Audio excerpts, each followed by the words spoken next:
get the confirmation that before I begin, can I get confirmation that I'm clearly audible?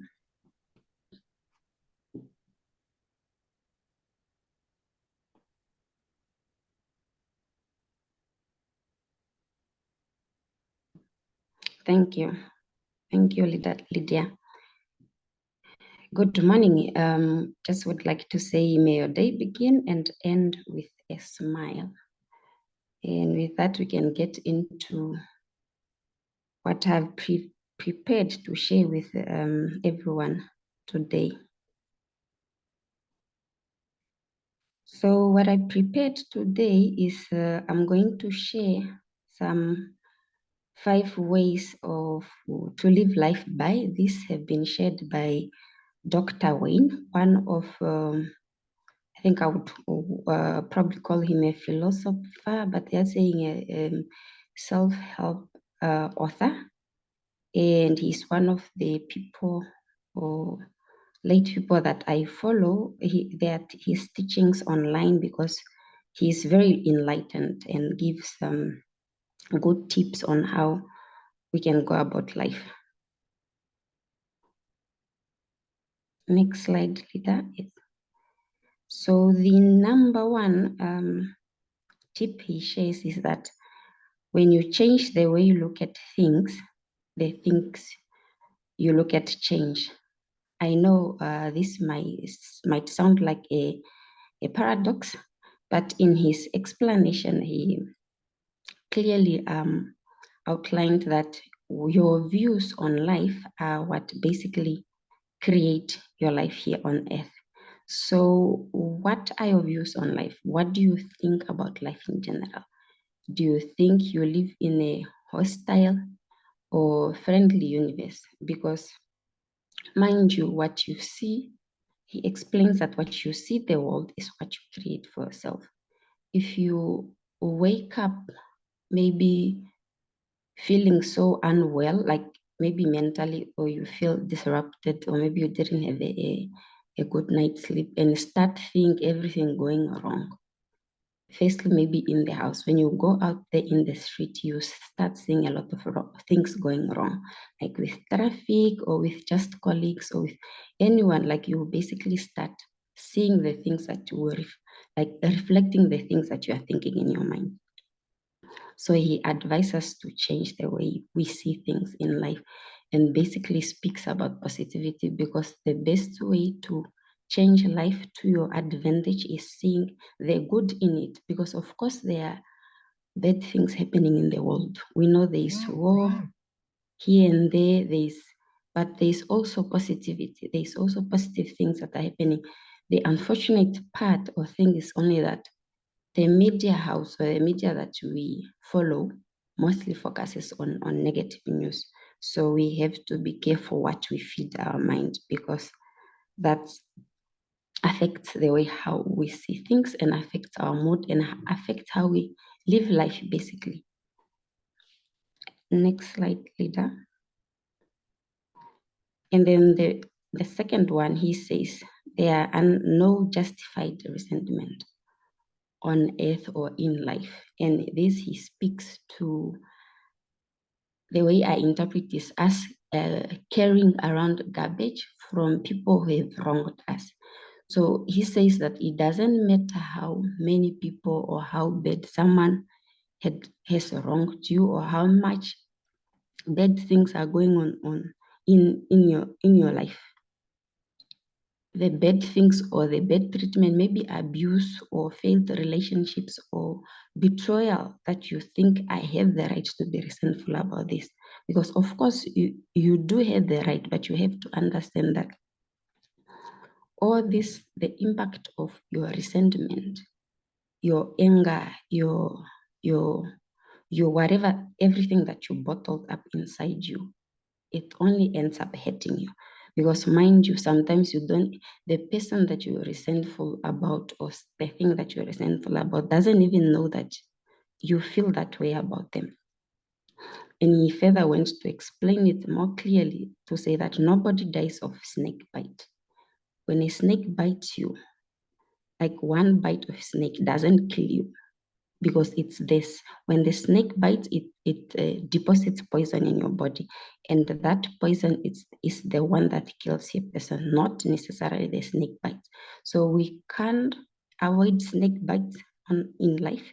We can avoid bad things happening to us in life, but we can respond or decide on how we respond to these things.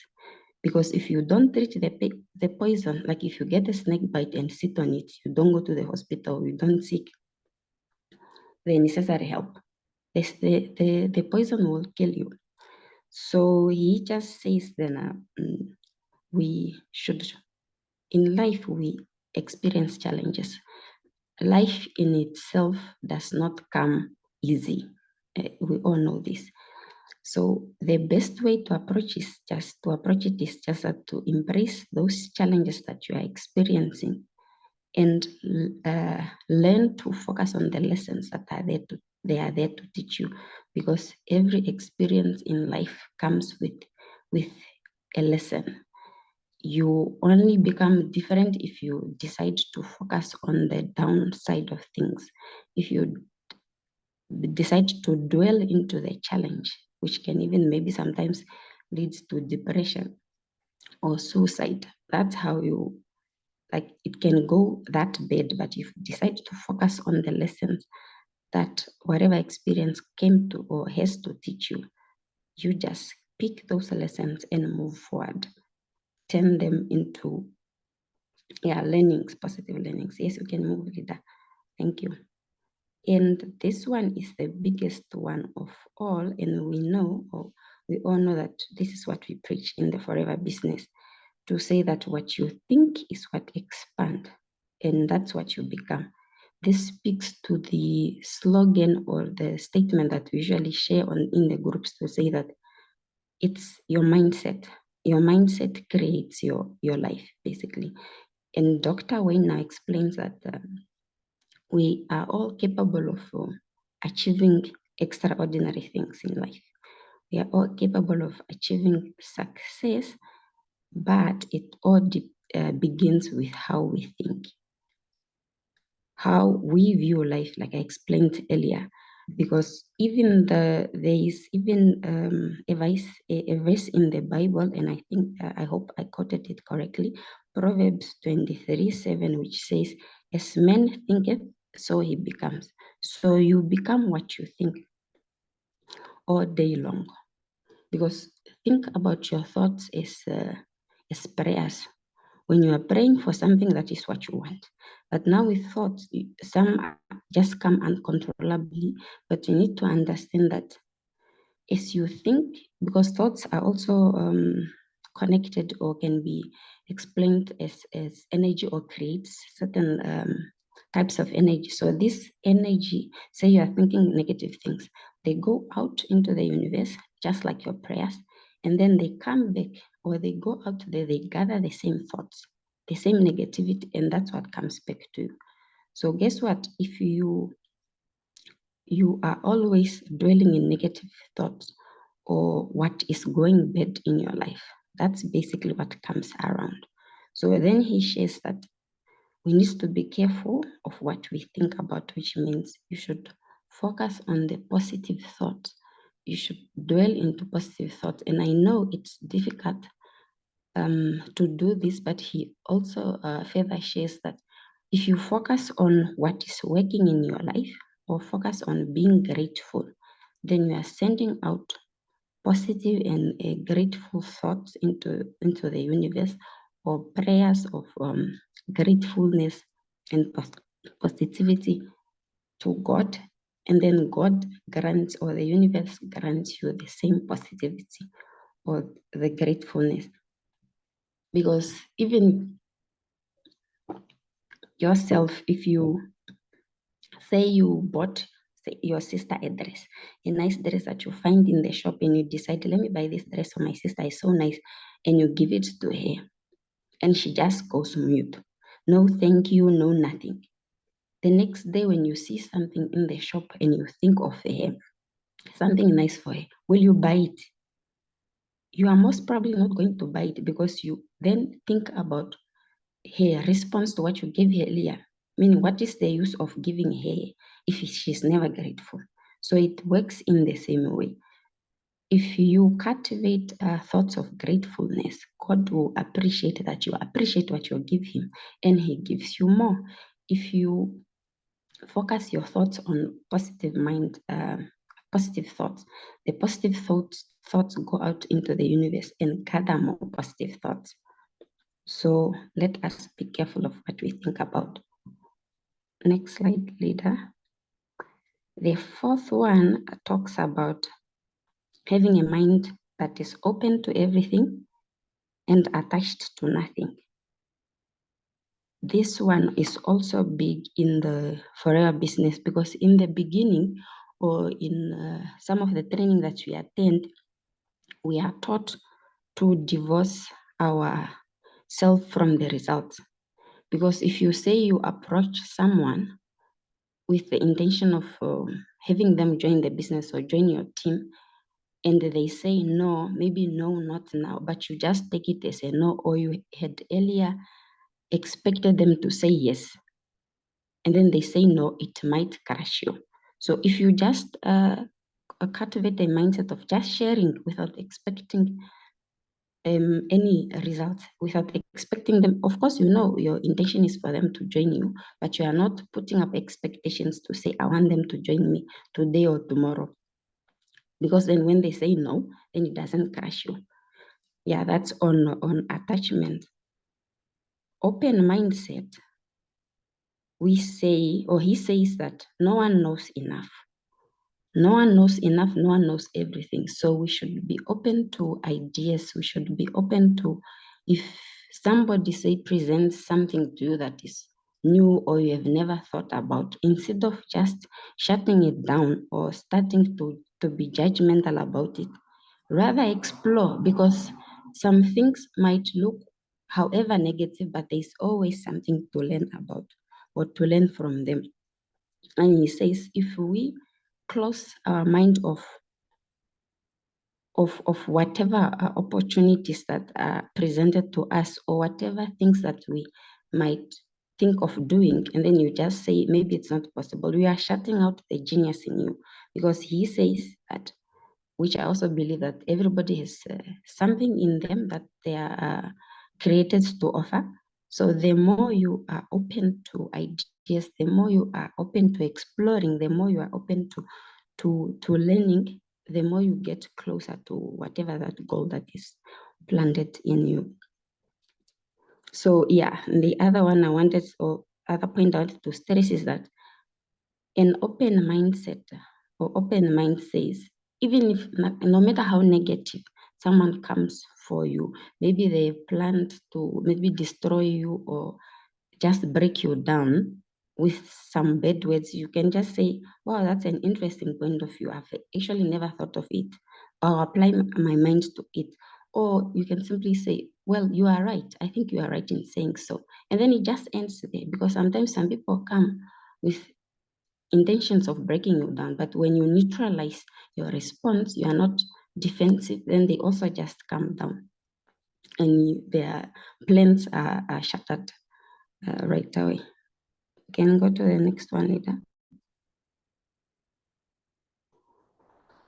So the last one, which is also big, especially for myself, I believe this is very special. He says that we all have a music that plays in us, and we should try by all means not to die with that music still in us. He says that we all have, we hear different drama. Everybody has something that they want to do or they always wanted to do, be it write a book, be it obtain an additional degree or maybe your first degree, be it traveling the world, or be it additional business ideas. We all feel something, we all hear something.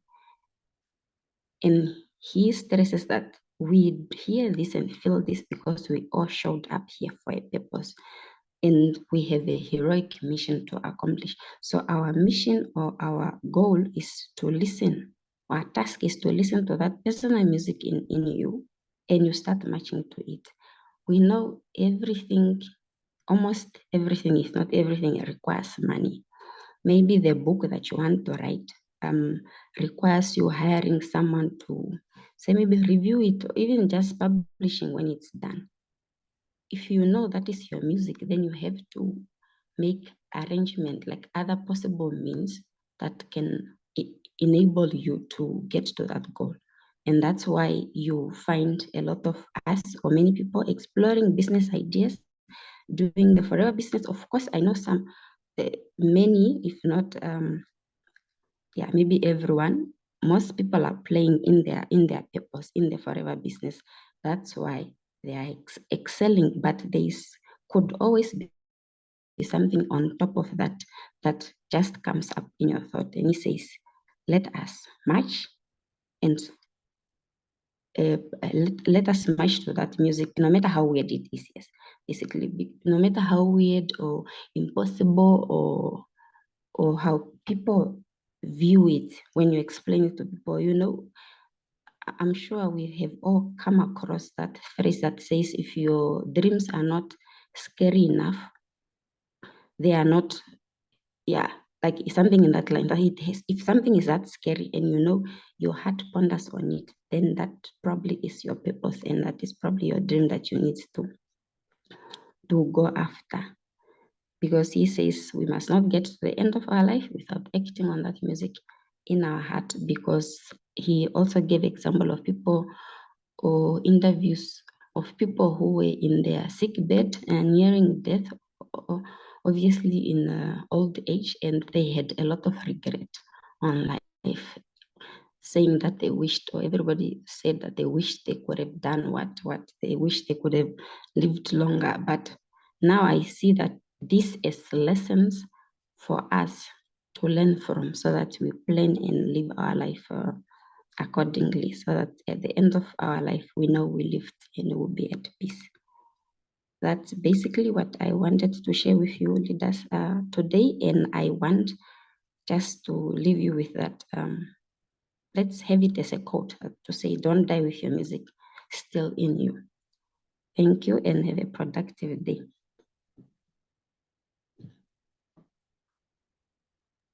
Well, thank you so much, my leader. Thank you so much for sharing with us today.